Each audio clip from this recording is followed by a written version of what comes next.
ডান প্রান্তে মোহামেডান আক্রমণে ওখানে আলফাজ চমৎকারভাবে একজনকে কাটিয়ে নিলেন, তার থেকে দিলেন সাব্বির থেকে নকিব। ডি বক্সের মধ্যে খেলা হচ্ছে, যে কোনো সময় কিন্তু বিপদ হতে পারে।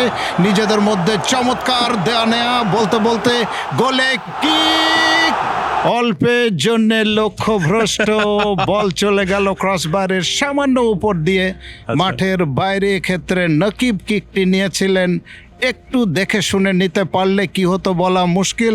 যা হোক, কোনো গোল নয়, কোনো বিপদ নয়। আবাহনী 0, মোহামেডান 0। আপনি আমাকে 5টা আইডিয়া দেন যে 5টা কাজ করলে আপনার মনে হয় বাংলাদেশ ফুটবল দল ভালো করবে। প্রথমত হচ্ছে যে প্লেয়ারকে হান্ট করা যায়।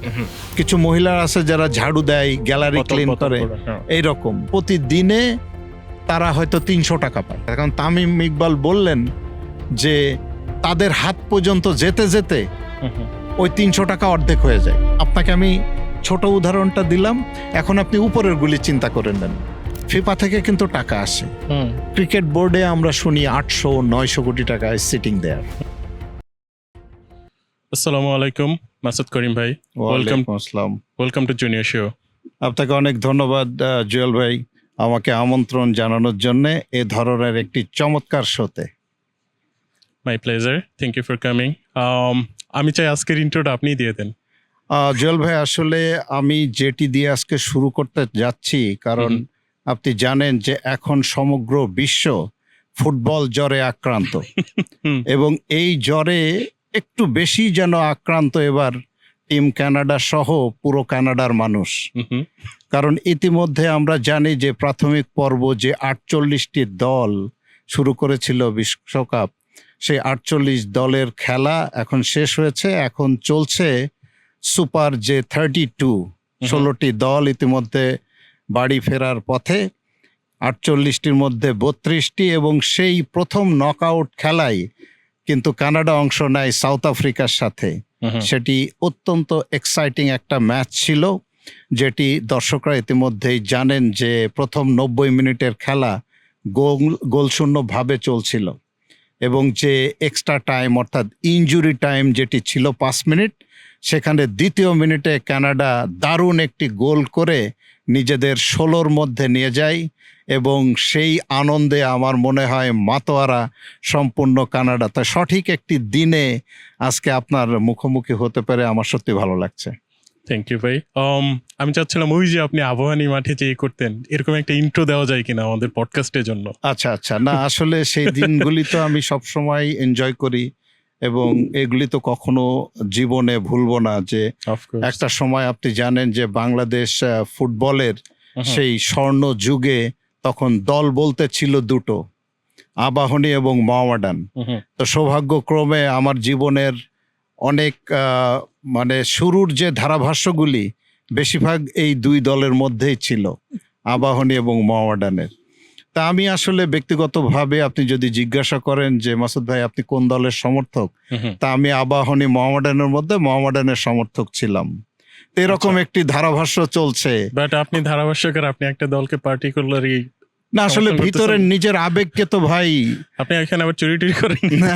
না ভাই, আসলে নিজের আবেগকে তো ধারাভাষ্যের মাধ্যমে তো উল্টাপাল্টা কিছু করা যায় না। কিন্তু যখন দেখবেন যে আপনি মনে মনে যার সমর্থন আছে সে যদি আক্রমণে যায়, তাহলে এক ধরনের আবেগ ধারাভাষ্যের সাথে যুক্ত হয়। এটি আপনাকে আমি বলতে চাচ্ছি যে এরকম একটা আক্রমণ হচ্ছে, যে ডান প্রান্তে মোহামেডান আক্রমণে ওখানে আলফাজ চমৎকারভাবে একজনকে কাটিয়ে নিলেন, তার থেকে দিলেন সাব্বির থেকে নকিব। ডি বক্সের মধ্যে খেলা হচ্ছে, যে কোনো সময় কিন্তু বিপদ হতে পারে। নিজেদের মধ্যে চমৎকার দেয়া নেয়া, বলতে বলতে গোলে কিক। এখন এই যে গোলে যে রেডিওতে আমরা যে বলেছি যে গোলে কিক, দর্শক অনেকেই কিন্তু মনে করেছে যে গোল হয়ে গেছে। আসলে কিন্তু ভাই গোলটা হয়নি।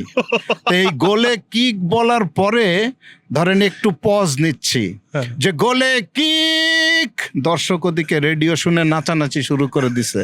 তারপর পরে কয়েক সেকেন্ড চুপ করে থেকে অল্পের জন্য লক্ষ্যভ্রষ্ট, বল চলে গেল ক্রসবারের সামান্য উপর দিয়ে মাঠের বাইরে। ক্ষেত্রে নকিব কিকটি নিয়েছিলেন, একটু দেখে শুনে নিতে পারলে কি হতো বলা মুশকিল। যা হোক, কোনো গোল নয়, কোনো বিপদ নয়, আবাহনী 0, মোহামেডান 0। ওকে, আমরা একটু সিরিয়াস পর্যায়ে যেতে চাই। আপনি বাংলাদেশে অনেক বছর ধারাভাষ্যকার করছেন। বাংলাদেশে একটা সময় ছিল, যেমন আপনার কণ্ঠ শুনে শুনে আমরা বড় হয়েছি ফুটবল নিয়ে। দেন হচ্ছে আমরা ফুটবল আস্তে আস্তে বাংলাদেশ থেকে হারাই গেছে, ক্রিকেট মোটামুটি ভালো করছে।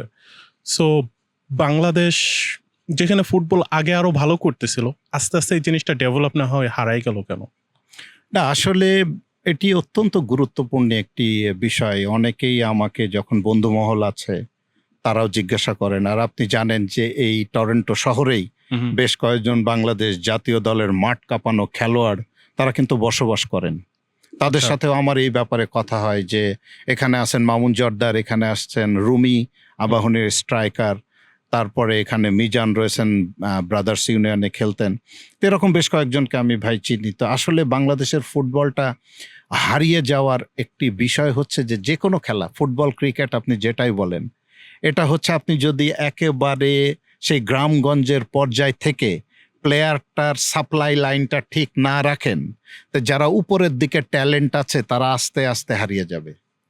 এটা হচ্ছে, তা আমার কাছে মনে হয় যে আমি নিজেও যখন ধারাভাষ্য করেছি তখন একটা টুর্নামেন্ট হতো সমগ্র বাংলাদেশে, সেটি হচ্ছে শেরে বাংলা জাতীয় ফুটবল। বাংলাদেশের বিভিন্ন জেলায় জেলায় আমি, খোদাবক্স, মৃধা, জাফর ভাই, জাফরুল্লাহ, শারাফত, আমরা 3 জন অনেক কমেন্ট্রি করেছি বাংলাদেশের প্রত্যন্ত অঞ্চলে যায়, যে বিভাগীয় শহর হোক কিংবা বড় বড় শহর, যেগুলি নাটোরে করেছি, রংপুরে করেছি, খুলনা বিভাগের স্টেডিয়ামে করেছি।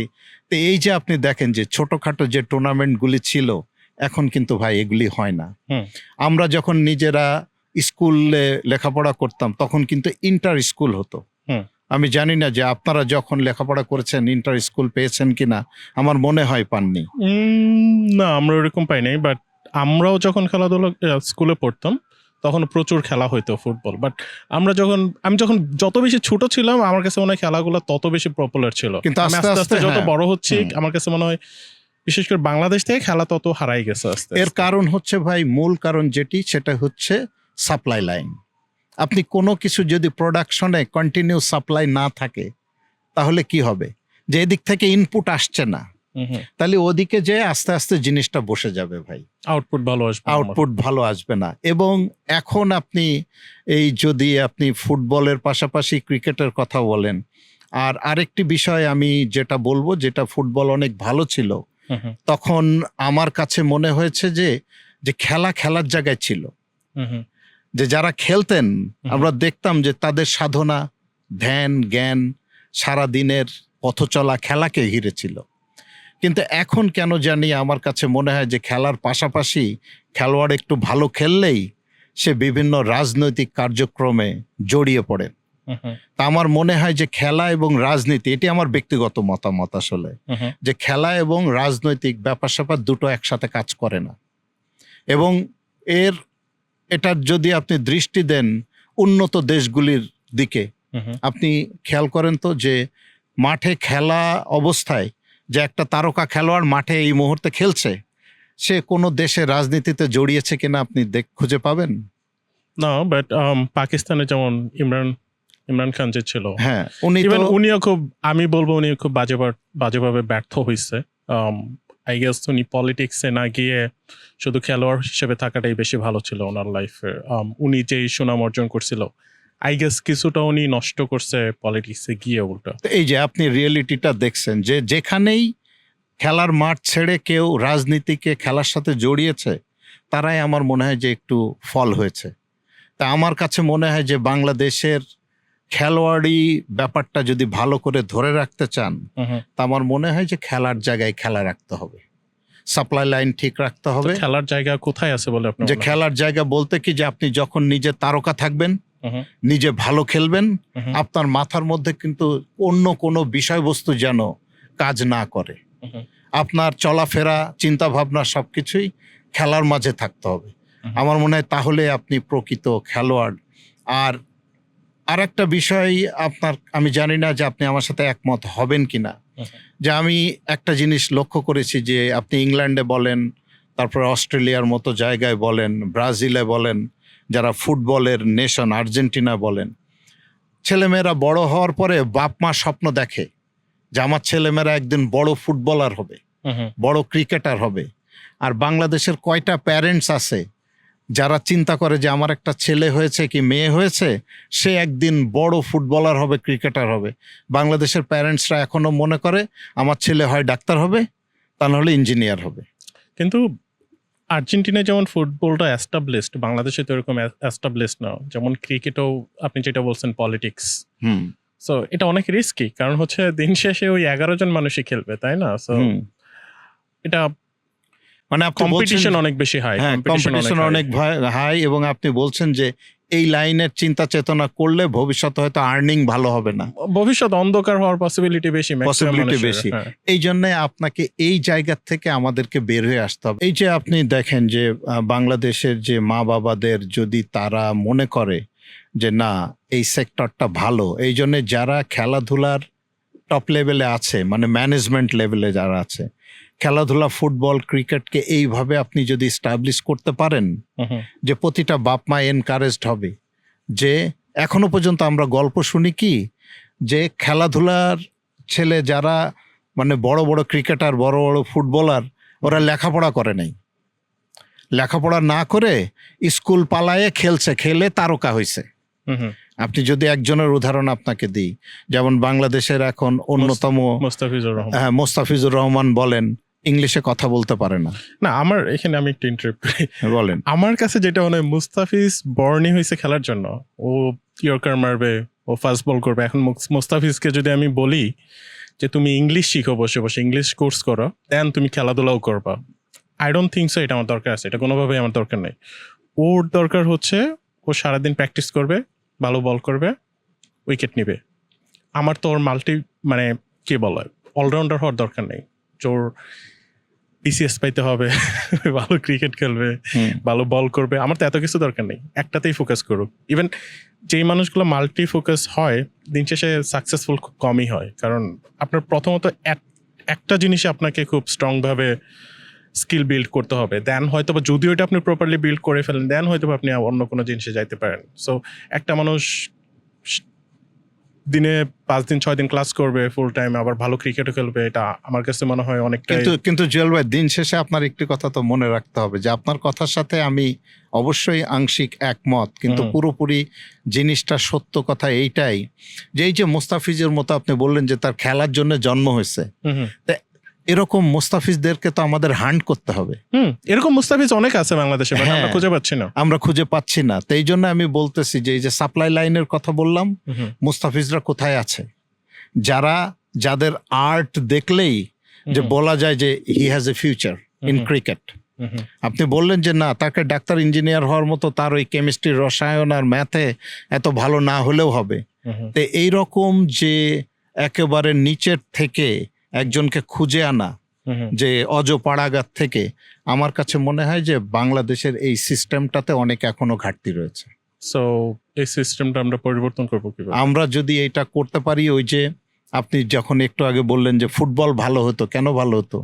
আমরা যখন বিভিন্ন শহরে ধারাভাষ্য করতে গেছি, ওখানে ধরেন 10টা টিম খেলে, এর মধ্যে 2-3-4টা প্লেয়ার কিন্তু আউটস্ট্যান্ডিং পারফর্ম করে, ওই যে আমরা পেলাম। তো ক্রিকেট এইভাবে ছড়াতে হবে আপনার।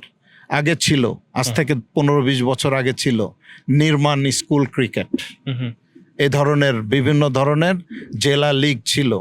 যেমন আমি যখন আমার ডিস্ট্রিক্ট টিমে খেলতাম, আমি তো কুষ্টিয়া চুয়াডাঙ্গাতে বর্ন আমি, তো ওখানে আমি দেখছি যে সুন্দর সুন্দর দল তৈরি হতো এবং সবাই এক ডিস্ট্রিক্ট আর এক ডিস্ট্রিক্টের সাথে আমরা 3-4টা ডিস্ট্রিক্ট মিলে একটা প্রতিযোগিতা হতো। তো এখন কি হয় জানেন, যে এইগুলিতে আগে লোকজন পৃষ্ঠপোষকতা করত, সরকার বলতো যে তোমরা আয়োজন করো, আমরা এগুলির পে করব।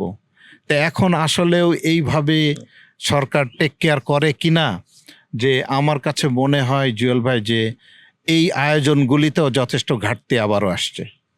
এবং যার জন্যে আপনি দেখেন যে ক্রিকেট মাঝখানে মনে হয়েছিল যে আমরা অনেক ভালো খেলি, কিন্তু এখন আবার কিন্তু প্লেয়ার সংকট। আমি মনে করছি না যে ক্রিকেটের নেক্সট ব্যাচ, এই যে যারা এখন প্রতিনিধিত্ব করছে বাংলাদেশ জাতীয় দলে ক্রিকেটে, এই যে মিরাজ, মেহেদি, এরা কিন্তু বাংলাদেশের একসময় অনূর্ধ্ব 19-এ এশিয়া চ্যাম্পিয়ন কিংবা আরো বড় বড় ট্রফি লাভ করেছে, কিন্তু এখনকার যে দলটি রয়েছে তারা ওই পর্যায়ে ক্রিকেট খেলতে পারছে না, কারণ ওইভাবে ট্যালেন্ট আমরা হান্ট করতে পারিনি। আর আপনি নিজেও কি মনে করেন যে বাংলাদেশ টিমে এখন কোনো খেলোয়াড় রয়েছে যেটি সাকিবের সমান, সাকিব আল হাসানের সমান, যেটি একটা তামিম ইকবাল কিংবা মুশফিকুর রহিম তাদের সমান কোনো ক্রিকেটার আছে আপনি মনে করেন? তো কেন নাই? যেমন আপনি ভারতের কথা যদি আপনি বলেন যে ভারত শুধু বড় দেশ সেটা নয়, কিন্তু তাদের যে A team, B team, C team রয়েছে, এগুলিও যদি আপনি দেখেন যে বাংলাদেশের জাতীয় দলের থেকে ভালো দল। এর কারণ কি? আমাদের শুধু 15 জন ভালো আর ওদের 150 জন ভালো, 10 গুণ। এর কারণ কি? This is all about your supply line, hunting. ওরা হান্ট করে যে ওই যে একটা বৈভব সূর্যবংশী, আপনি দেখলেন যে আইপিএলে তার বয়স হচ্ছে 15 বছর।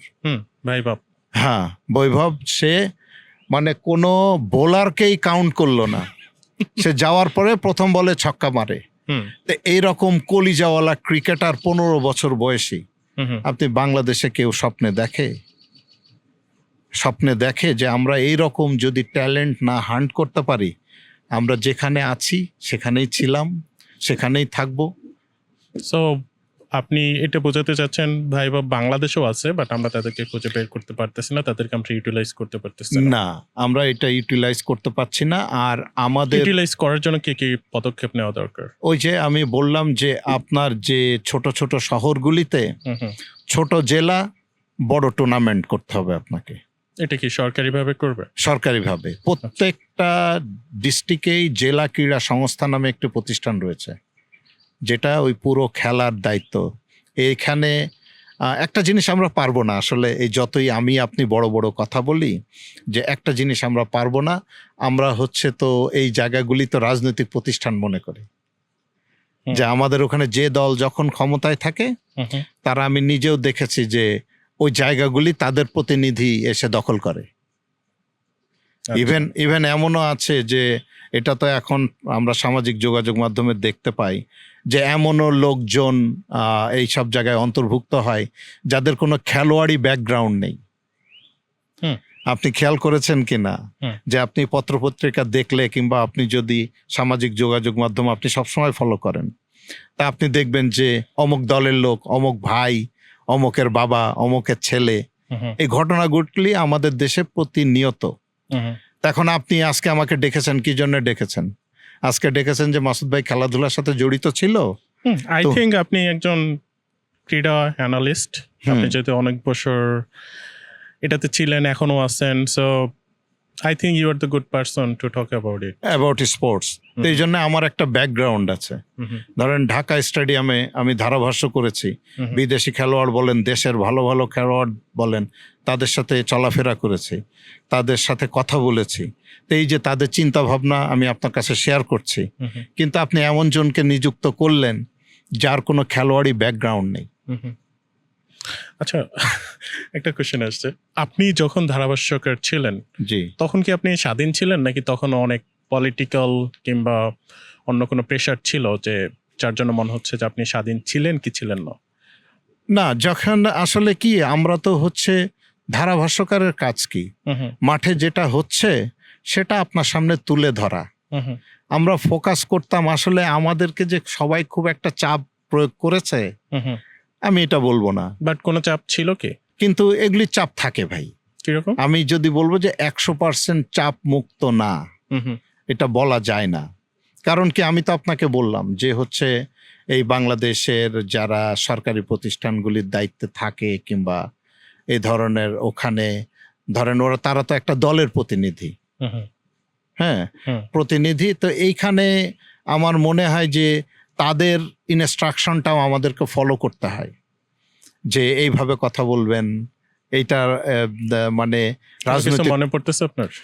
রাজনৈতিক কথা বলা যাবে না এরকম তো না, এরকম হচ্ছে আমি আপনাকে নাম না বলে বলি যে যতটুকু শালীনতা বজায় রেখে বলা যায়।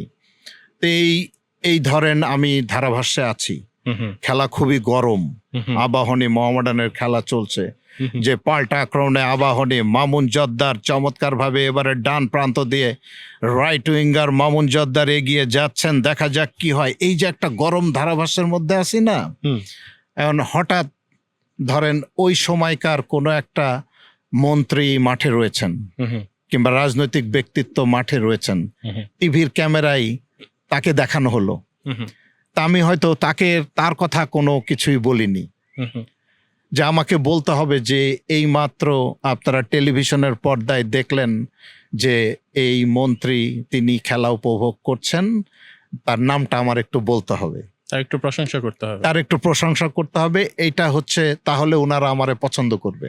আচ্ছা, যে কিভাবে পছন্দ করবে, যে মাসুদ ভাইয়ের চোখ কান সব দিকে খোলা আছে।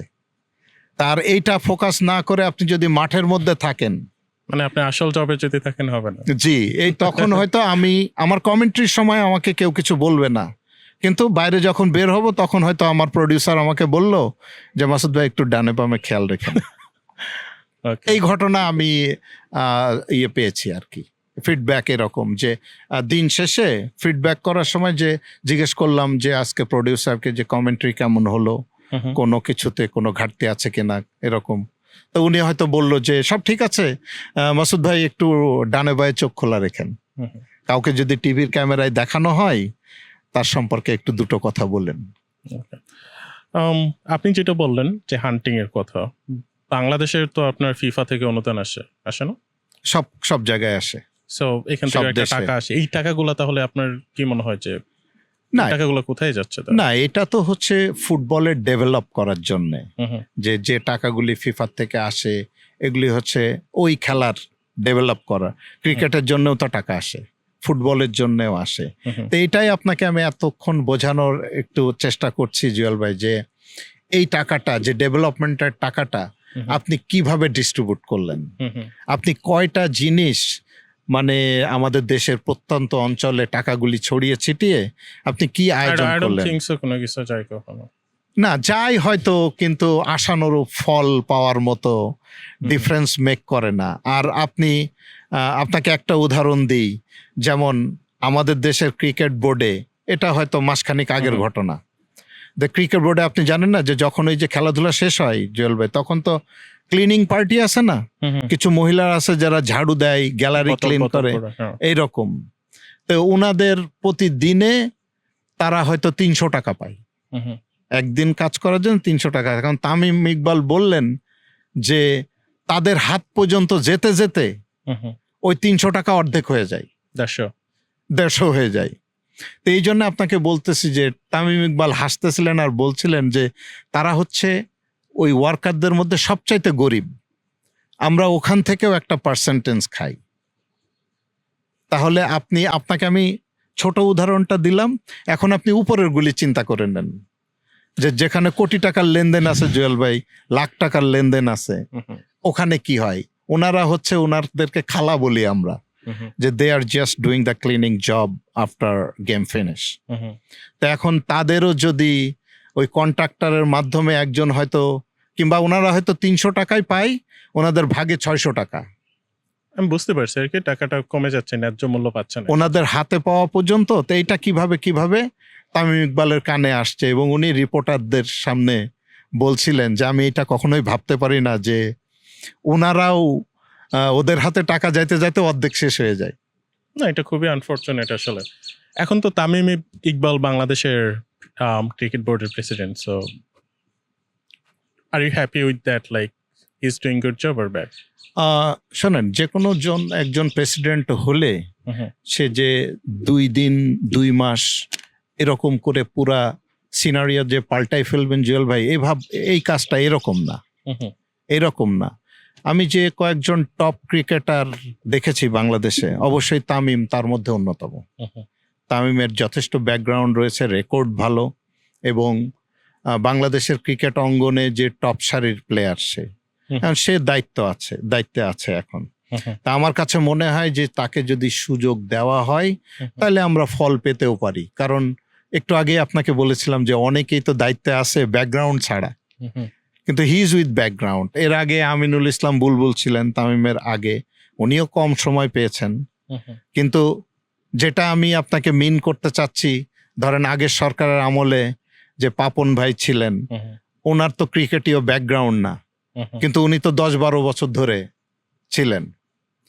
এখন এই ধরনের পরিস্থিতির থেকে আমার মনে হয় যে একজন ব্যাকগ্রাউন্ড সহ 10 বছর 12 বছর আর একজন ব্যাকগ্রাউন্ড সহ ছাড়া, না, তামিম হচ্ছে ব্যাকগ্রাউন্ড সহ আর একজন উনি ছিলেন ব্যাকগ্রাউন্ড ছাড়া। তো এই যে আমার মনে হয় যে এই জায়গাটায় ডিফারেন্স হতে পারে, কিন্তু সময় লাগবে।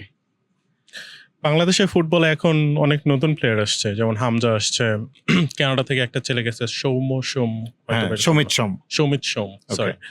সো এরকম আরো কয়েকটা প্লেয়ার গেছে, দে আর গুড। মানে আগের যে থেকে আমার কাছে মনে হয় কিছুটা হলেও পরিবর্তন আছে। সো আপনার কাছে কি মনে হয় যে সামনে 10-20 বছরে বাংলাদেশের ফুটবলে কোনো বড় ধরনের পরিবর্তন আসবে? আপনি কি আশাবাদী নাকি আপনি এখনো নিরাশ? আমার কাছে এই বিষয়টা অনেকে আপনার আগেও অনেকে জানতে চাইছে যে মাসুদ ভাই, হামজা যাওয়ার পরে যে কতটুকু বাংলাদেশের পরিবর্তন হতে পারে কিংবা হবে ভবিষ্যতে, কিংবা হামজা কি আসলে ইন্টারন্যাশনাল খেলতে পারবে বাংলাদেশের পক্ষে? হ্যাঁ, খেলছে অলরেডি, ফিউ ম্যাচ খেলছে বাংলাদেশের হয়ে, জাতীয় দলের হয়ে। তা হামজা খেলছে। তো এই যে বিদেশি রিক্রুটমেন্ট গুলি, তা আমার কাছে মনে হয় যে তারা বাংলাদেশের ফুটবলে পরিবর্তন ঘটাবে, কিন্তু আপনাকে তো সেই পরিবেশটা তৈরি করতে হবে।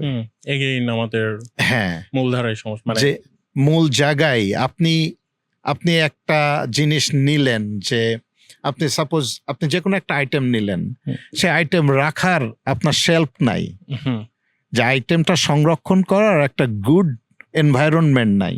হ্যাঁ, কথা আমার কাছে মনে হয় বেটার উদাহরণ হচ্ছে এই গাছটা। ধরেন এটা একটা ন্যাচারাল গাছ, রাইট? আমি এটা আনলাম, যদি এটা আমি সার না দেই, পানি না দেই, ও রোদ পাচ্ছে কিনা, ও ছাগলে একটা পাতা খেয়ে ফেলতেছে কিনা, আমি যদি প্রপার গাইডলাইন না থাকে, সার্ভাইভ করবে না, এটা সার্ভাইভ করবে না। So exactly, you understand the point. So তবে বাংলাদেশ একটা স্টেপ নিছে, সেটা হচ্ছে বাংলাদেশ জাতীয় দলের এখন নতুন কোচ এসছে। তা আমার মনে হয় যে হি ইজ কোয়ালিটিফুল। তো তার আন্ডারে এর আগের যে কোচ ছিলেন, আমার মনে হয় যে তার কোয়ালিটি সম্পর্কে আমি যতটুকু সামাজিক যোগাযোগ মাধ্যমে দেখেছি যথেষ্ট প্রশ্নবিদ্ধ ছিল। এখন সম্প্রতি 1 মাস 2 মাস আগে হলো যে নতুন কোচ এসছে। এখন সে এই নতুন যে প্লেয়ারগুলিকে কতটুকু নার্সিং করতে পারে, আমার মনে হয় যে এই ছেলেগুলি যথেষ্ট কোয়ালিটি তারা শো করেছে।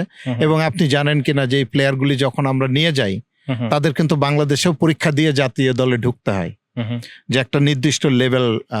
এদের অনেকেই ওই লেভেলটা পেরিয়ে জাতীয় দলের জার্সি গায়ে পেয়েছে। আমার মনে হয় যে ভবিষ্যতে এদেরকে যদি আমরা নার্সিং করতে পারি। আর আপনি তো জানেন যে বাংলাদেশের সিরিয়াল নাম্বার কত ফুটবলে 167-68 ওই দিকে। তা আমাদের আপাতত 100-র মধ্যে আনতে হবে, এই স্বপ্নটা দেখেন যে আমরা যেমন। এবং 100-র মধ্যে এই জন্য আমি বললাম যে এবারের বিশ্বকাপে কিন্তু বেশ কয়েকটা দল আছে যাদের বিশ্বকাপে এমনিতে 48টা দল খেলেছে, আর ওয়ার্ল্ড ক্লাস হিসাবে তাদের সিরিয়াল নাম্বার 67-70-এর ওই দিকে তারা চান্স পাইছে। তা আমার কাছে মনে হয় যে আগে যদি আমরা 100-র মধ্যে আনতে পারি ডেভেলপ করে, তাইলে আমার মনে হয় যে আগামী দিনগুলিতে বাংলাদেশ দল ভালো খেলবে। ওকে, আমরা অনেক প্রবলেম নিয়ে কথা বলতেছি। প্রবলেম তো সবাই ফিগার আউট করতে পারে। আমি বলতেই পারি ঢাকায় অনেক জ্যাম, এই সমস্যা সেই সমস্যা, আমার বাংলাদেশে এই সমস্যা সেই সমস্যা। কমপ্লেন করাটা অনেক ইজি। আপনাকে যদি বলি আপনি আমাকে 5টা আইডিয়া দেন, যে 5টা কাজ করলে আপনার মনে হয় বাংলাদেশ ফুটবল দল ভালো করবে। না, 5টার মধ্যে যে মেইন 1 নম্বরে যেটা আমি বলেছি যে আপনাকে, যেটা আমি সব জায়গায় বলে থাকি, সেটা হচ্ছে সলিউশন দরকার আমাদের, যে সাপ্লাই লাইন। আপনি প্রথমত হচ্ছে যে প্লেয়ারকে হান্ট করা, যেটা এই হান্ট করার সঠিক ব্যবস্থা আপনাকে করতে হবে। হুম, এটা হচ্ছে সবার আগে। হুম, আর আরেকটা জিনিস, ইতিমধ্যে আমার মনের কথা হয়তো বাংলাদেশের প্রধানমন্ত্রী আমার মতো হাজারো লাখো মানুষের মনের কথা উনি শুনতে পেয়েছেন। এই পডকাস্ট এমন এমন আছে প্রধানমন্ত্রীও দেখতে পারে। We never হ্যাঁ, know. যে উনি হয়তো শুনতে পেয়েছেন। Okay. উনি কিন্তু দায়িত্ব নেওয়ার পরেই একটি ঘোষণা দিয়েছেন, হুম, সেটি হচ্ছে যে কেউ খেলার মাঠে থাকাকালীন, হুম, মানে জাতীয় দলের জার্সিতে থাকাকালীন রাজনীতির সাথে যুক্ত হোক, উনি এটা চান না। এটা আমার কাছে মনে হয় কেউই চায় না, মানে আমিও চাই না। কিন্তু আমাদের দেশে তো ঘটেছে। হুম।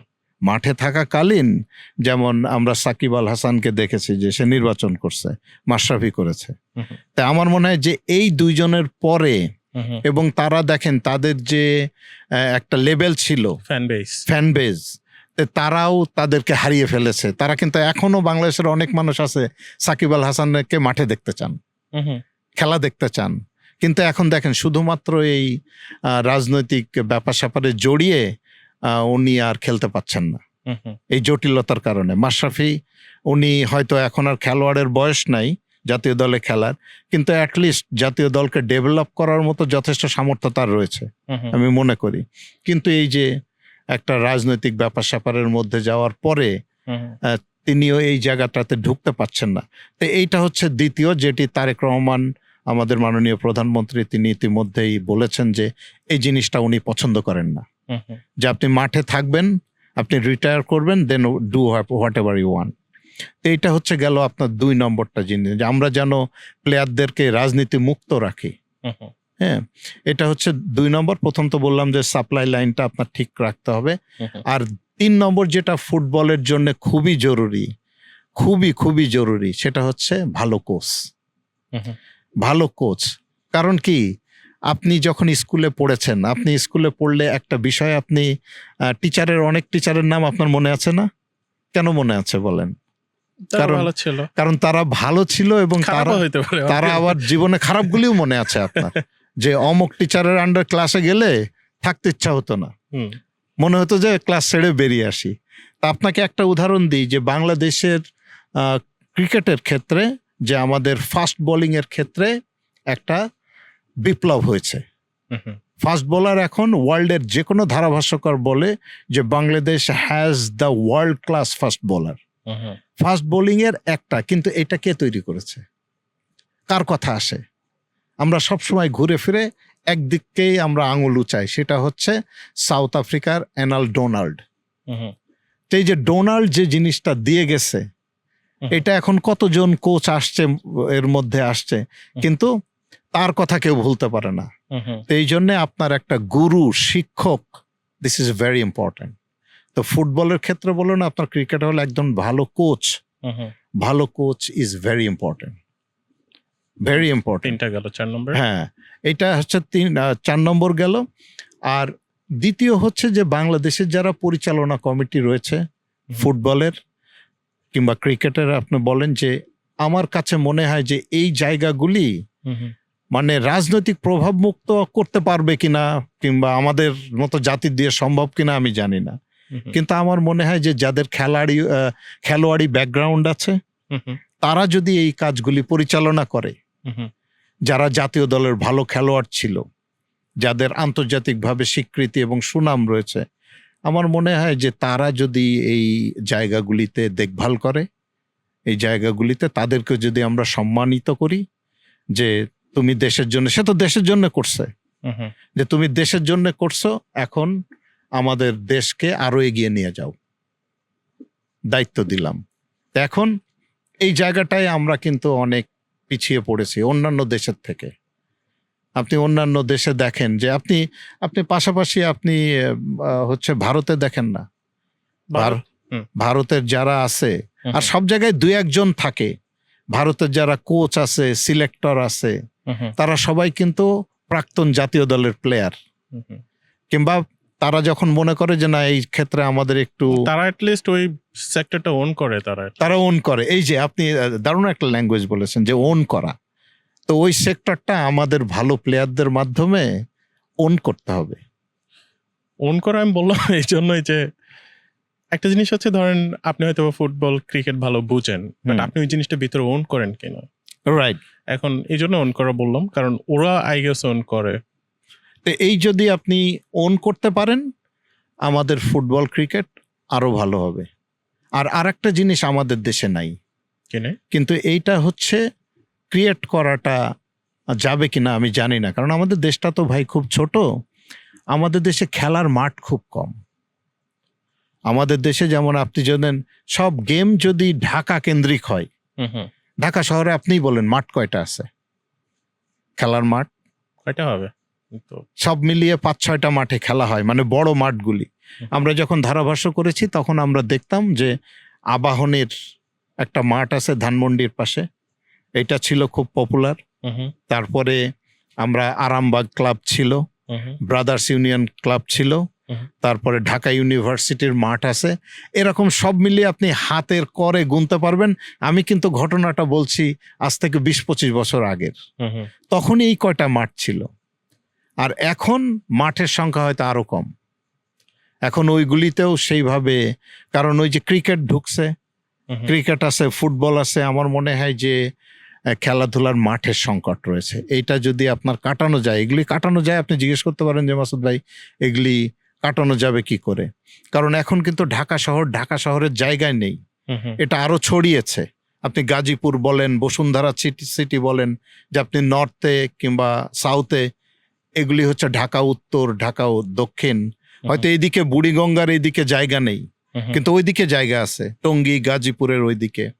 তা আমার মনে হয় যে আপনি যদি এরকম ফ্যাসিলিটি করেন, তা আমার কাছে মনে হয় খেলা ডেভেলপ হবে। এই পাঁচটি যেটা সম্ভব, যে এই 5টি কাজ যদি আপনি বলেন, তা আমার মনে হয় যে এগিয়ে যাবে। কিন্তু সাপ্লাই লাইনের কোনো বিকল্প নেই। আপনি এটা তো সারা জীবন খেলা চলবে। আপনি তো এমন না যে 2030 সালের পরে আমরা ক্রিকেট খেলবো না, আপনি তো এরকম বলতে পারছেন না যে আমাদের ফুটবল আগামী 5 বছরেই শেষ। So this is like right, so this is like a unlimited opportunity. তা আপনার যখন আনলিমিটেড কিছু চলবে, সেটা যদি আপনার চালাতে হয়, you have to have a very good supply line. তো আপনি এতক্ষণ যা বলছেন, আমার কাছে সব থেকে গুরুত্বপূর্ণ পয়েন্ট যেটা মনে হয়েছে সেটা হচ্ছে করাপশন।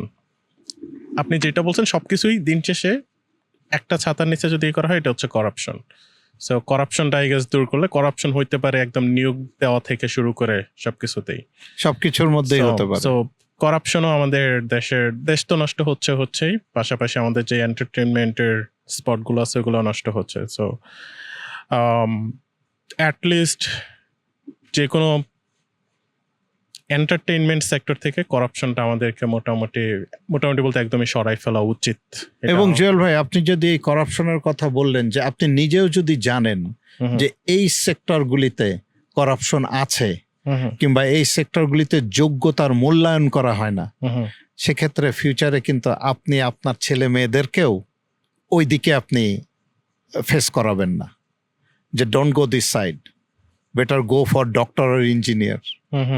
আপনি তখন চাইবেন না যে আমার ছেলে মেয়েরা কখনো খেলুক, ওটা ফিউচার নাই। তো যে কোনো জায়গায় মেইন থিং হচ্ছে, যদি আমাদের বাপ মারা, এটা আমাদের দোষ না, এটা আমাদের হচ্ছে সন্তানদের প্রতি আমাদের দায়িত্ব। আমি যদি দেখি যে এই সেক্টরটাতে মানে করাপশন রয়েছে কিংবা যোগ্যতার মূল্যায়ন নেই, আমরা কিন্তু এনকারেজ করব না। এই করাপশনের সাথে কিন্তু সব জড়িত। আচ্ছা, আমি বাংলাদেশে না হয় বুঝলাম যে বাংলাদেশে করাপশন অনেক কিছু আছে, যেমন ইন্ডিয়া অত বড় দেশ, ক্রিকেটে ফাটাই ফেলতেছে, তারাও কিন্তু ফুটবলে এত ভালো করতেছে না। সো এটা কি ভৌগোলিক কোনো ব্যাপার আছে বলে আপনার মনে হয়? না, ভৌগোলিক ইন্ডিয়ার আসলে ক্রিকেটটা না, ক্রিকেটের ব্যাপারটা কি, যে ওদের এখানে ওই যে আমি বললাম যে ফুটবল এবং ক্রিকেটের মধ্যে যদি আপনি তফাৎ খোঁজেন, ক্রিকেট বেশি খেলে তারা। আপনি যদি একবার একটা বাসে চড়ে এক প্রভিন্স থেকে আর এক প্রভিন্সে ইন্ডিয়াতে যান, একটা রাষ্ট্র থেকে আর একটা রাষ্ট্রে, যদি আপনি দেখবেন মাঠে ঘাটে আশেপাশে ফুটবল খেলা হচ্ছে না, ক্রিকেট ব্যাট বল চলতেছে। আমি যেমন বেশ কয়েকটি জায়গায় ইন্ডিয়াতে ভ্রমণ করেছি, তা আমি তাজমহলে গেলাম, এগুলি সব বাসে করে। ক্যালকাটাতে তো অনেকবার গেছি, তারপরে আমি দিল্লিতে গেছি, ওখানে। তা আমি বেশ কিছুদিন ছিলাম। তো যখনই হাঁটি চলি মাঠগুলিতে দেখি বেশি আসলে ক্রিকেট খেলা হয়। তো যে জিনিসটা মানুষের ভিতরে বেশি কাজ করে সেই জায়গাটাতে এগিয়ে যাবে, এটা তো কোনো সন্দেহ নেই। এবং বাংলাদেশেও এটাও কিন্তু আর একটা ছোট কারণ যে বাংলাদেশের লোক কিন্তু ফুটবলের থেকে ক্রিকেট বেশি খেলে। তো এই জন্যেই আপনার ক্রিকেটার বেশি আসছে, ফুটবল আবার কমে গেছে। কিন্তু ইদানিং আমি লক্ষ্য করছি যে হামজারা আসার পরে, যে নতুন নতুন বিদেশ থেকে প্লেয়ারগুলি আসার পরে আমার মনে হয়, বিশেষ করে আমার এলাকায় আমি দেখছি যে একটা ছেলে আমাকে ফলো করে, সেও ধারাভাষ্য করে বিভিন্ন ফুটবলের, আচ্ছা, ক্রিকেটেও ধারাভাষ্য করে। তো ওই ছেলেটার সাথে আমার কথা হয়, নাম শামীম খান। তো আমাকে বলে যে গুরু, আমি কিন্তু এখন অনেক ধারাভাষ্য দিই। তা বলছে কিসের ধারাভাষ্য? তার পেজের সাথে আমি হুক আপ হয়েছি। আচ্ছা, তো হুক আপ হলে আমি দেখতে পাই কি কারণে, যে কোনো একটা ফুটবল হলে দর্শক সমাগম আমি দেখছি যে একেবারে মাঠ ভর্তি দর্শক। তা আমার মনে হয় যে ফুটবলটা আরেকটু মনে হচ্ছে জেগে উঠছে, আমার কাছে এটা লাগছে। কিন্তু এখনো পর্যন্ত ঢাকা শহরে আসেনি যে পরিমাণ দর্শক আপনি ঢাকা স্টেডিয়ামে ক্রিকেটের দেখেন, যে মিরপুর শেরে বাংলা জাতীয় স্টেডিয়ামে দেখেন, সেই পরিমাণ ফুটবলের দর্শক আমি এখনো দেখিনি। ফুটবল আমার কাছে মনে হয় গ্রামে এখনো বেঁচে আছে, গ্রামের অনেক জায়গায় ফুটবল খেলে। জি জি জি। ইভেন আসল ট্যালেন্ট গুলো মনে হয় আমার ওইখানে লোকে। কিন্তু আমরা তো হান্ট করছি না। আমরা ওদেরকে যতক্ষণ তাদের সঠিক জায়গায় না কাজে লাগাতে পারবো তাহলে তো আর উন্নতি হবে না। আমি না এই জিনিসটা আটকেই যেতেছি, কোশ্চেনটা করেই ফেলি। হান্ট করতেছি না কেন আমরা? মানে কেন হচ্ছে না, হান্ট হচ্ছে না কেন? এটা কি মানে যে দায়িত্বে আছে সেটা চাচ্ছে না, কিংবা হচ্ছে না কেন, হান্ট হচ্ছে না কেন? না, হচ্ছে না এখন এর কারণ হইতেছে যে অল অ্যাবাউট অর্গানাইজিং। ফিফা থেকে কিন্তু টাকা আসে, ক্রিকেট বোর্ডে আমরা শুনি 800-900 কোটি টাকা সিটিং দেয়ার। তা আসলে এই জিনিসগুলি তো আপনার ডিস্ট্রিবিউট করতে হবে, কিংবা আমরা তো জানি না জুয়েল ভাই যে ডিস্ট্রিবিউট হয়তো হচ্ছে, কিন্তু তাদের পোর্শনটা হয়তো কোথাও চলে যাচ্ছে খেলার মতো। হ্যাঁ, যে আপনি ওই খালাদের মতো দেখা যাচ্ছে যে এখান থেকে ডিস্ট্রিবিউট হয়েছে 600 টাকা, এখন ওই ডিস্ট্রিক্টে যাইতে যাইতে 300 হয়ে গেছে। তো 300 টাকায় আর কি অ্যারেঞ্জ করবে? তাদেরও তো একটা বেতন ভাতা আছে, যারা জেলা ক্রীড়া সংস্থার দায়িত্ব আছে তাদেরও তো বেতন ভাতা দিতে হয়। 300 তো তাদের লাগে। হ্যাঁ, তাদের লাগে। এই জন্য এখন আপনি কতটুকু ডিস্ট্রিবিউট হচ্ছে, আমার কাছে মনে হয় যে এগুলির যদি সঠিক তদারকি করা হয়, যে আপনাকে এত টাকা দেওয়া হয়েছে, যেটা আপনি বললেন একটু আগেই, 2 মিনিট আগেই বলছেন যে অল অ্যাবাউট করাপশন। তা আপনি যদি এই টাকার হিসাবগুলি যদি করেন, যে আপনি এই টাকা দিয়ে কি কি অর্গানাইজ করেছেন, কি কি টুর্নামেন্ট হয়েছে, কোনো প্লেয়ার আসছে কিনা, কোনো ট্যালেন্ট হান্ট হয়েছে কিনা, তখন না আপনি বুঝতে পারবেন যে আসলে হচ্ছে না কেন। কিন্তু এখন কোনো সুযোগ আমি দেখি না যে এখন ওই পর্যায়ে। আমি নিজেই তো আমার স্কুল লাইফে আমি ইন্টার স্কুল খেলেছি এবং আপনাকে একটু আগে একজনের নাম বলেছি যে মামুন জর্দার, বাংলাদেশ জাতীয় দলের ফুটবলার, তার ছোট ভাই কিন্তু আমার ক্লাসমেট। লিটন জর্দার, তার আপন ছোট ভাই আমার ক্লাসমেট, আমরা একসাথে লেখাপড়া করেছি। আমি ডিফেন্সে খেলতাম, ও মিডফিল্ডার ছিল।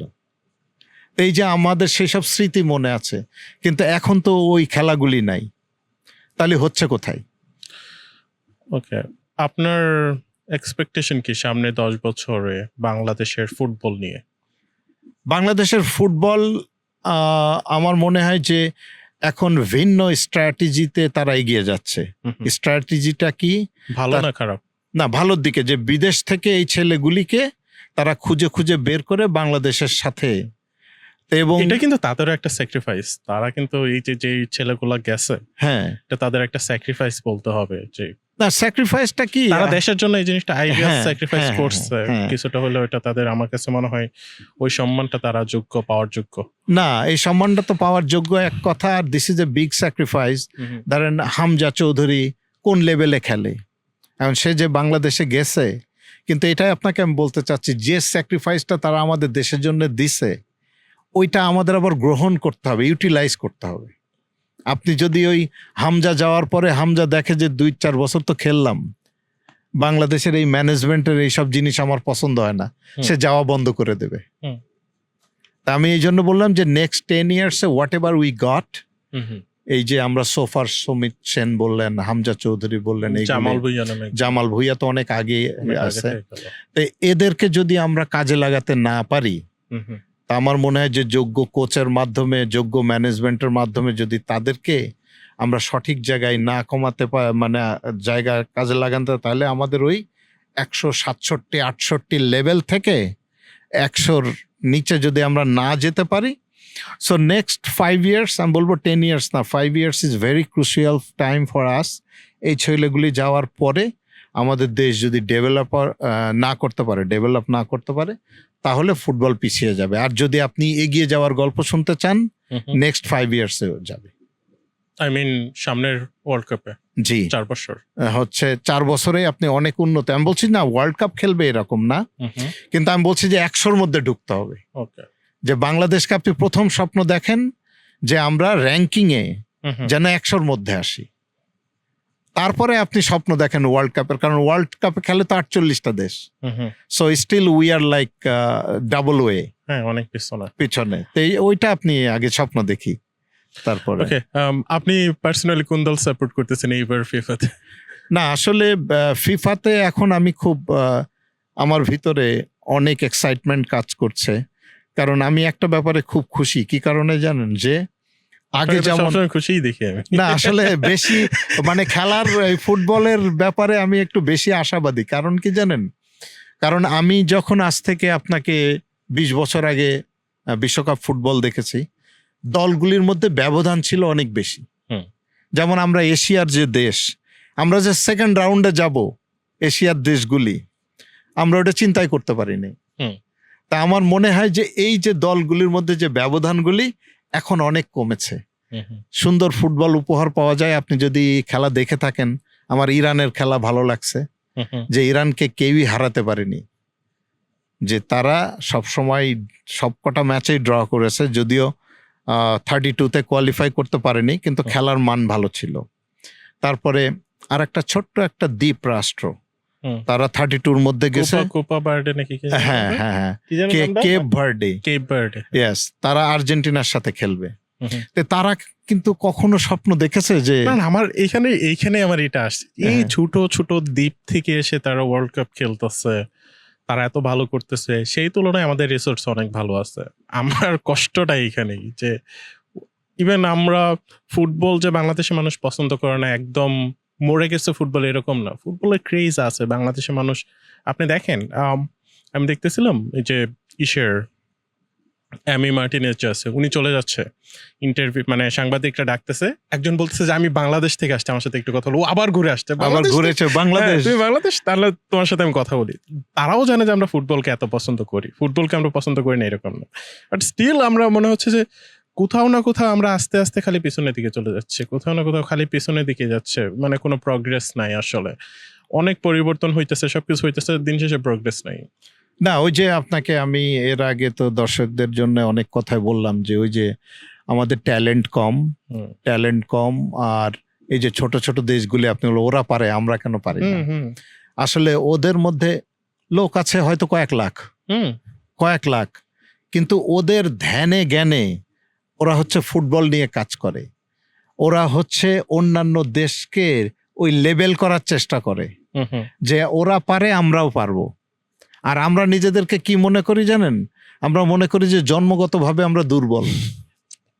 হ্যাঁ, ওই আর্জেন্টিনার মতো সাধ্য আমাদের নাই। এই জন্য আমার কাছে মনে হয় যে আরো টেকনিক্যালি আমাদেরকে উন্নতি করে, আপনি দেখেন যে চীন, জাপান, কোরিয়া, এই প্লেয়ারদের সাইজ কিন্তু ছোট, তারা কিন্তু লম্বা ইউরোপিয়ানদের সাথে। জাপান কিন্তু অসাধারণ করতেছে। হ্যাঁ, এই যে জাপান খেলবে কালকেই ব্রাজিলের সাথে। আপনার এই অনুষ্ঠানটা যাইতে যাইতে হয়তো অন এয়ার হতে হতে জাপান খেলে ফেলবে ব্রাজিলের। আমাদের বেশ কয়েকদিন সময় লাগবে। হ্যাঁ সেটাই। তা আপনি দেখবেন যে এই জাপানের কাছে আমি যেটা বলছি যে ব্রাজিলকে কিন্তু জাপান গতবার হারিয়ে দিয়েছিল, ব্রাজিলকে আউট করে দিছে এই জাপানেই। তো এই যে দেখেন, তারা যদি শারীরিকভাবে খাটো হয়, আমি ওইটা একেবারেই নিতে পারি না যে শারীরিকভাবে যে বাংলাদেশিরা দুর্বল, এটা আমি চিন্তা করি। আমিও এটা মনে করি না যে এখানে শারীরিক খুব একটা, কিন্তু আমাদের হ্যাঁ আমাদের টেকনিক্যাল যে সাউন্ডটা, আমরা টেকনিক্যালি আমাদের ওই স্কিলটা সাউন্ড স্কেল না। তা আমার মনে হয় যে টেকনিক্যালি যদি আমরা আপ করি ওই বাধাগুলি আমরা পেরোনো যাব। আর ওই টেকনিক্যাল সাইডে আমরা পিছায় আছি বলে হুম আজকে দেখেন, আজকে যে কানাডা উইন করছে, হুম কানাডার যে ওয়াল পাসগুলি ছিল, হুম হুম কানাডা আপনাকে একটা জায়গায় টেকনিক্যালি কানাডা আজকে কাজ করছে। বল পজিশনের ক্ষেত্রে কিন্তু সাউথ আফ্রিকা এগিয়ে ছিল। হুম। আর কানাডা কি করেছে, যখনই বলটা পাইছে ওরা আক্রমণ করতে করতে চলে আসছে না এই পাশে, হুম। ওরা সঙ্গে সঙ্গে যে পাল্টা আক্রমণ করছে কোনো ডিলে না করে। মানে কাউন্টার অ্যাটাকটা এত ফাস্ট করছে, হুম। এরা ওখানে যাইতে যাইতে ওরা ওখানে চলে গেছে, মানে রেডি হইতে দেয় নাই। রেডি হতে দেয় না। তো এই যে আমার বললাম যে টেকনিক্যাল ব্যাপার স্যাপারগুলি হুম। বাংলাদেশ যদি আরো এগিয়ে যায়, আমি আশাবাদী যে বাংলাদেশ আগে 100 নিচে আসবে। আপনার কি মনে হয় বাংলাদেশে ম্যানেজমেন্টের যোগ্য লোক আছে এখনো? বাংলাদেশে যেমন, এটা একটা খুবই গুড কোশ্চেন। আমি বলবো যে বাংলাদেশের ফুটবল ফেডারেশনে এখন যে দায়িত্বে আছেন তাবিদ আওয়াল, হুম। আমি মনে করি না যে হচ্ছে ওনার তো কোনো ফুটবলের সেরকম বড় বড় ব্যাকগ্রাউন্ড নাই। হুম হুম কিন্তু আমাদের যে ক্রীড়া মন্ত্রী হয়েছেন, ক্রীড়া প্রতিমন্ত্রী আমিনুল ইসলাম, হুম হুম ওই সময় আমি ধারাভাষ্যকার ছিলাম, হুম উনি অত্যন্ত ভালো একজন গোলরক্ষক ছিলেন। হুম। মানে বাংলাদেশ জাতীয় দলকে বহুবার তিনি বিপদ আপদ থেকে রক্ষা করেছেন গোলপোস্টে। তো তার যথেষ্ট যোগ্যতা রয়েছে। কিন্তু তাবিত আওয়াল সম্পর্কে আমার খুব একটা ভালো কমেন্টস কি যে উনি তো আর এত বড় ফুটবলার না, হুম। ওই ধরনের ফুটবল উনি কখনোই খেলেন নাই। এখন ওনার দিয়ে কতটুকু কি হবে সেটা সময়ই বলে দেবে। কিন্তু আমি আসলে ফুটবল ফেডারেশনের পুরো টিম নিয়ে আমি খুব একটা হয়তো আশাবাদী না। যেটা আর ওই যে দিন শেষে একটি কথাই জুয়েল ভাই থাকে যে সবকিছু তো রাজনৈতিক ব্যক্তিত্বরা কন্ট্রিবিউট করে এবং মেনটেন করে। হুম। তা আমার মনে হয়, আমি তো শুরুতেই বলেছি যে খেলার জায়গায় খেলা থাকতে হবে। আপনি শুধু প্রতিমন্ত্রী ক্রীড়া ব্যক্তিত্ব হিসাবে তো সব চেঞ্জ করে দিবে না। হুম হুম। উনি তো অর্ডার দেয়, মূলত কাজ করেন তো তারা। তা আমার মনে হয় যে actually is not very satisfactory. Yeah, তো আপনি তো বললেন না আপনি কোন দল সাপোর্ট করেন। সাপোর্ট আসলে হচ্ছে, আমি ছোটবেলা থেকেই ব্রাজিলের ফ্যান। আচ্ছা, দিস ইজ ক্রিস্টাল ক্লিয়ার। আমার বন্ধু বান্ধব যারা আছে, যারা শুনবে, তো আপনি কি দল পাল্টাইতেছেন? না, আমি এখন আসলে ব্রাজিলের যে খেলার মান, আমি সন্তুষ্ট না। আচ্ছা। তা আমার কাছে একটা দলের খেলা চোখে পড়ছে এবং আমি তাদেরকে এবার মনে মনে একটু সমর্থন করছি। যদি আপনি দল জানতে চান, আমি নেদারল্যান্ডকে নিয়ে একটু মানে বেশি ওয়াচ করি। নেদারল্যান্ড কি আপনার মনে হয় যে ফাইনালে যাবে? না, ওরা ফাইনাল খেলছে, হুম ফাইনাল খেলা তাদের যথেষ্ট অভিজ্ঞতা রয়েছে, হুম হুম কিন্তু তাদের প্লেয়ারদের যে টেকনিক্যাল নলেজগুলি কিংবা যে ধরনের উপস্থাপনা এ পর্যন্ত খেলাগুলিতে করছে, হুম। আমার ওদের খেলা ভালো লাগছে।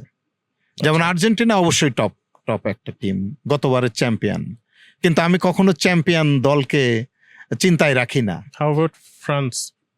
হ্যাঁ, ফ্রান্স ভালো, ফ্রান্সও ভালো। কিন্তু ফ্রান্সের আবার কি, যে ফ্রান্সের একটাই সমস্যা, যদি আপনি এমবাপ্পেকে কেউ আটকে ফেলে, হুম। কোনো দল যেদিনে আটকে ফেলবে, তাহলে ফ্রান্স ওই দিন ড্রপ করবে। যেমন আপনি দেখেন যে ইতিমধ্যে একটা ঘটনা কিন্তু ঘটে গেছে, জার্মানকে কিন্তু আটকায় দিছে। জার্মান কিন্তু লুজ করছে গ্রুপ পর্বের শেষ ম্যাচে হুম। ইকুয়েডরের সাথে হুম। 2-1 হেরে গেছে। হুম। এর কারণ জার্মানির স্ট্রাইকারদেরকে ওরা আটকাইতে পারছে। তো এরকম এমবাপ্পেকে যদি আটকাইতে, আর আপনি এখন বলতে পারেন নেদারল্যান্ডের কি হলো তাহলে? কারণ নেদারল্যান্ডের ক্ষেত্রে আমি একটা জিনিস পজিটিভ দেখছি, সেটা ওরা সবাই সমান এবং টোটাল ফুটবল খেলে। হুম। টোটাল ফুটবল মানে কি, যে মিডল ইস্ট হচ্ছে আপনার মিডফিল্ডে খেলে, হুম। সে স্ট্রাইক করে, আবার ব্যালেন্স আছে। ব্যালেন্স আছে। আমি এই টিমটাকে, জুয়েল ভাই, আসলে ব্যালেন্স খেলা দেখছি তো, হুম। এই জন্য ভালো লাগছে। এটাই হচ্ছে মূল টোটাল ফুটবলের জন্য। আমরা মনে হয় শেষের দিকে আসছি। আমরা 3টা কোশ্চেন সব গেস্টকেই করি। একটা হচ্ছে ক্যান মানি বাই হ্যাপিনেস? আপনার কাছে কি মনে হয়? No, No. Straight no, no, money can't buy happiness. No, money never can buy. Money যদি আপনার কাছে থাকে, আপনার চাহিদা মেটানো সম্ভব হয়, তো হ্যাপিনেসটা আলাদা জিনিস। হ্যাপিনেসের উপরে নির্ভর করে আপনার হ্যাপিনেস কই থেকে আসে? আসে ফ্যামিলির থেকে। আর? ফ্যামিলি থেকে আপনার ছেলে মেয়েদের সাকসেসের উপরে।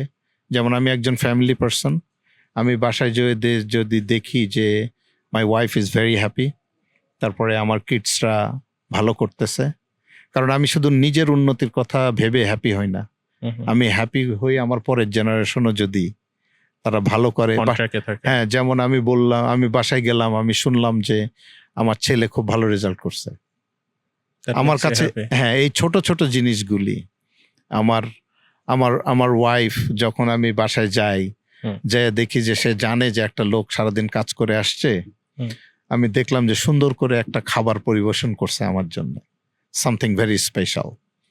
ওই জিনিসগুলি আমাকে হ্যাপি করে। আমার কাছে মনে হয় এগুলি টাকার কোনো, যে আপনি টাকা স্পেন্ড করলে আপনার ছেলে যে টপ গ্রেড পাবে, ইজ নট লাইক দ্যাট। হুম। এবং টাকা আপনার ব্যয় করলেই যে আপনার ওয়াইফ খুব আপনাকে সুন্দরভাবে আপ্যায়ন করবে, এটা না, এটা একটা আন্তরিকতা। হুম। এই জিনিসগুলি আমাকে হ্যাপি করে, that's is not related with টাকা। Okay. With money. So second, what is the purpose of life? আমাদের লাইফের পারপাস কি হওয়া উচিত? আমাদের লাইফের পারপাস একটা জিনিস হওয়া উচিত জুয়েল ভাই, ভালো মানুষ হওয়া। হুম। যে ভালো মানুষ বলতে যে আপনারকে দেখলে আপনাকে যেন প্রথম কমেন্টসটা তার মনের মধ্যে আসে, he is a good person, hmm. যে he is a good person. আর আপনি যদি মনে করেন যে আপনাকে দেখে গালি আসলো যে এই লোকটা সুবিধার না, হুম। তাহলে দেখবেন আপনাকে সালাম দেওয়ার থেকে, কথা বলার থেকে, আপনি যেদিকে আছেন তার উল্টা দিক দিয়ে ওই লোকটা হাঁটতেছে। তা আমার কাছে এটা খুব ডিসরেসপেক্ট লাগে। হুম। আমাকে যখন কেউ এগিয়ে এসে বলে যে মাসুদ ভাই কেমন আছেন, হুম। আমার এটা ভাই খুবই হার্টে লেগে যায়, হুম। যে এই লোকটা আমাকে ভালোবাসে। তা আমার কাছে মনে হয় যে মানুষের সবারই মানুষের সাথে ভালো হওয়া উচিত, বিশেষ করে সামর্থ্যের মধ্যে। হুম। যে আপনি যদি মনে করেন যে মানুষকে কোনো সাহায্য করে, আর সাহায্য কিন্তু শুধু মানি দিয়ে না, হুম। আপনার মেন্টালি জ্ঞান দিয়ে, ধরেন আপনার কাছে আমার অনেক কিছু শেখার আছে, যে আপনি যে লাইনে এক্সপার্ট, আমি এখানেই তো দেখলাম যে আপনি যে সুন্দর করে আয়োজন করছেন, হুম। আমাকে এটা করতে দিলে আমি পারতাম না ভাই। তা আমি চেষ্টা করি যে যে লাইনের আমি তাকে রেসপেক্ট করি, এবং এইটাই হওয়া উচিত।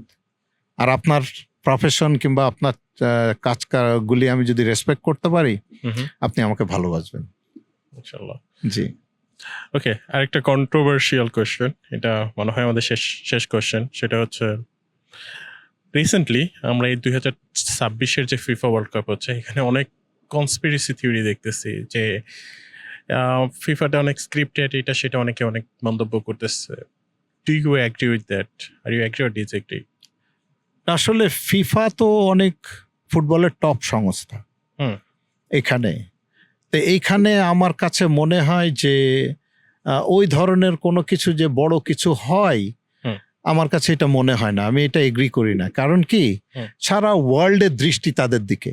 হুম। তারা ডিল করে হচ্ছে ওয়ার্ল্ডের সব দেশ যারা ফুটবল খেলে তাদের নিয়ে। যেতে এখানে তো ভাই খুব একটা যে কন্ট্রোভার্সি করে কিংবা আপনি 2 নম্বরই করে যাই বলেন, হুম। কিংবা বাজে কোনো কাজ করে যে এইগুলি টিকে থাকবে, আমার কাছে মনে হয় যে এত বড় অর্গানাইজেশন হুম। এসব ছোটখাটো ভুল করে না।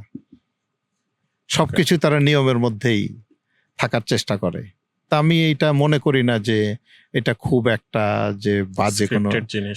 জি আমি এটা মনে করি না। তাহলে তো সবাই দেখলাম যে 90 মিনিট করে সুন্দর করে ফুটবল খেলছে, হলুদ কার্ড দেখালে হলুদ কার্ড দেখতেছে, লাল কার্ড দেখালে দেখতেছে, সবাই কিন্তু মানতেছে। আপনি দেখছেন? তা আমার মানতে তো হবেই। হ্যাঁ, তা আমার কাছে মনে হয় যে সবকিছু নিয়মের মধ্যে আছে বলে আপনি মানি, না হলে এই সংস্থা থাকতো না। হ্যাঁ, আমার কাছে যেটা মনে হয় এইসব জিনিস দিয়ে অনেক ন্যারেটিভ বিল্ড করা যায়, বাট হুম। দিন শেষে এটা পুরোটাই স্ক্রিপ্টেড আসলে পসিবল না। কিন্তু সবাই পেপার আন্ডারে খেলতেই আগ্রহী দিন শেষে। ওকে, এনিথিং যেটা আমি মিস করছি আপনি অ্যাড করতে চান, কিংবা আপনি নিজে থেকে কিছু বলতে চান?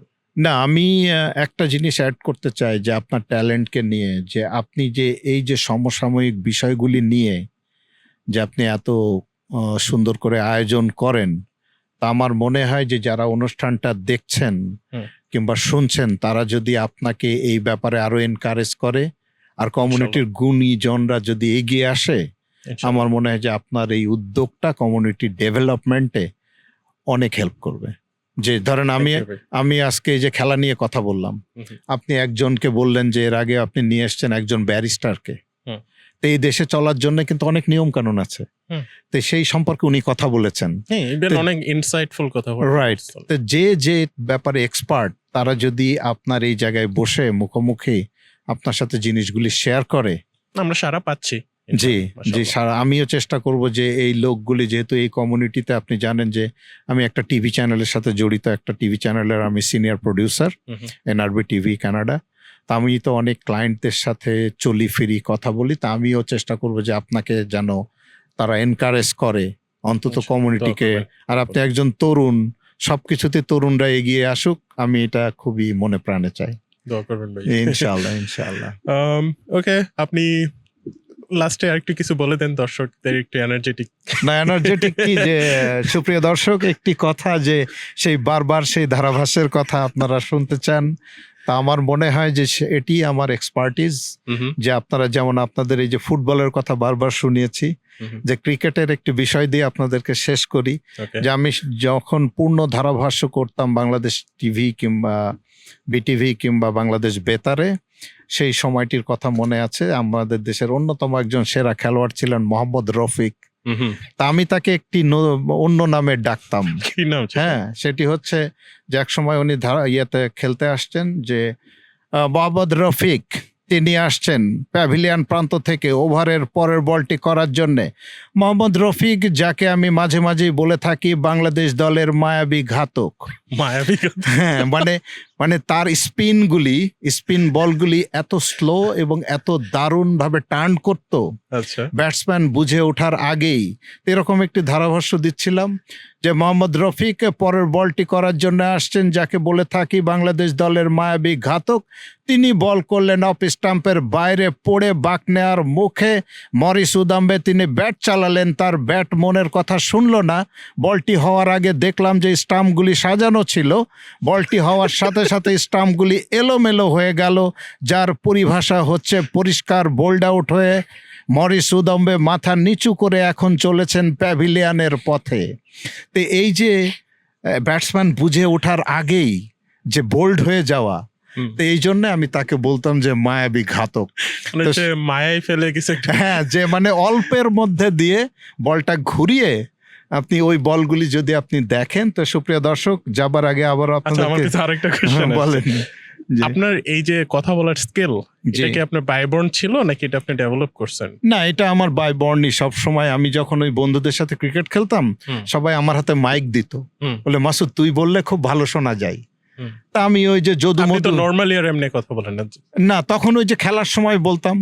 আমি যখন ব্যাটিং এর জন্য বসে থাকতাম না, তখন আমি বলতাম যে সালাম তিনি আসছেন এবারে বল করার জন্য। তিনি বল করলেন, মিডল স্টাম্পের উপরে ছিল, আলতোভাবে ড্রাইভ করলেন, বল চলে যাচ্ছে মিড উইকেট অঞ্চল দিয়ে, এইভাবে বলতেই থাকতাম। তো যখন বন্ধুরা বললো যে মাসুদ তোর না রেডিও টেলিভিশনের মতো হয়, তখন আমি যাই আর কি রেডিও টেলিভিশনে অডিশন টেস্ট দিই, তারপর থেকে আমি ধারাভাষ্যকার হই। মানে ওইভাবেই মাঠের জি জি মাঠের থেকেই আমার বন্ধুদের মাধ্যমে আমার এই কমেন্ট্রিটা শুরু। যাক, আপনার বন্ধুরা আই গেস তারা একটা ভালো সাজেশন দিছে আপনাকে। না, এখনো তো আপনারা যখনই এ ধরনের ধারাভাষ্য শুনতে চাবেন, পুরোনো দিনগুলি মনে করতে চাবেন, যখন বাংলাদেশের জমজমাট ফুটবলের আয়োজন ছিল, ইনশাআল্লাহ সব সময় আপনাদের সাথে আছি। ধন্যবাদ। Thank you for coming. It was a pleasure to have you. Thank you so much. Anytime. Assalamu alaikum. All right.